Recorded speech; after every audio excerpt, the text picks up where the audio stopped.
যখনই ইউটিউবের কোনো ভাইরাল রিলস দেখে আমি কোনো কিছু বানাইতে গেছি, I always had a mistake.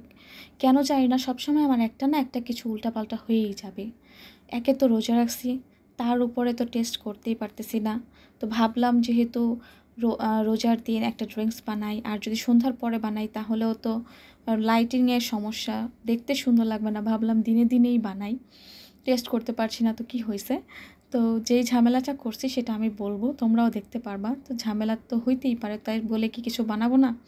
তো প্রথমেই স্ট্রবেরি মোহিতো বানানোর জন্য স্ট্রবেরিগুলোকে ভালো করে কেটে নিয়েছি ছোট ছোট পিস করে। তারপরে এখন লেবুটাকেও কেটে নিব ছোট ছোট পিস করে। তো এর মধ্যে বলে নেই যে যারা যারা আমার ভিডিওটা দেখছো এবং তোমাদের কাছে যদি আমার ভিডিও ভালো লাগে থাকে অবশ্যই লাইক করে দিবা। অ্যান্ড আমার ভিডিওটা ভালো লাগলে অবশ্যই বানাবা বাসায় এবং বানিয়ে আমাকে বলবা যে কেমন লেগেছে তোমাদের কাছে। সো আমার প্রথম যে ভুলটা হয়েছে সেটা হচ্ছে আমি স্ট্রবেরি আর লেবু দুইটা একসাথে দিয়ে দিয়েছি। তারপরে এটাকে ম্যাশ করতে আমার অনেক ঝামেলা হচ্ছিল, কারণ স্ট্রবেরিগুলো আমি লেবুর জন্য ম্যাশ করতে পারছিলাম না। তো যাই হোক, অনেক কষ্টে ম্যাশ করেছি। তারপরে দিয়ে দিয়েছি চিনি অ্যান্ড তারপরে সোডা।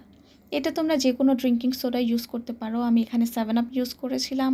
সো যাই হোক, সব কিছু দিয়ে আমি সুন্দর করে বানিয়েছি, রেখে দিয়েছি। হঠাৎ করে একটা রিলস আমার সামনে আসলো, অ্যান্ড দেন আমি ওই রিলসটা খুলে দেখি যে আল্লাহ, আমি তো মেন ইনগ্রেডিয়েন্টটাই দিই নাই। এটার মধ্যে আমি পুদিনা পাতা দিতে ভুলেই গিয়েছি। তো এখন এটা ভুল হয়ে গেছে, তো কি হয়েছে, আমি কি সঠিক করব না? অবশ্যই করব। তো আমি আবার বানাইছি, আবার বানাইতে বানাইতে অনেকটাই সন্ধ্যার মতো হয়ে গেছে, তোমরা দেখতেই পারছো অনেকটা ডার্ক হয়ে গেছে। তো এইবার আমি সেই ভুলটা করি নাই। আগে স্ট্রবেরি দিছি, স্ট্রবেরিটাকে ভালো করে ম্যাশ করছি, তারপরে পুদিনা পাতা আর লেবু দিছি, দিয়ে একটু হালকা ম্যাশ করে নিয়েছি। তারপরে এটার মধ্যে বরফ দিয়েছি, 7 আপ না, বরফ দিয়েছি এবং তারপরে চিনি দিয়েছি।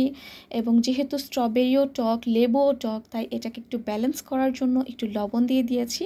আর তারপরে দিয়েছি শেষে সোডা বা 7 আপ। তো এই ভুলটা হচ্ছে গিয়ে আমি করেছিলাম, এই জিনিসগুলো আমি সব মিস করে ফেলেছিলাম। তো ভুল থেকেই মানুষ শেখে। অ্যান্ড দেন আমার এই ড্রিঙ্কটা খেতে অনেক মজা হয়েছিল।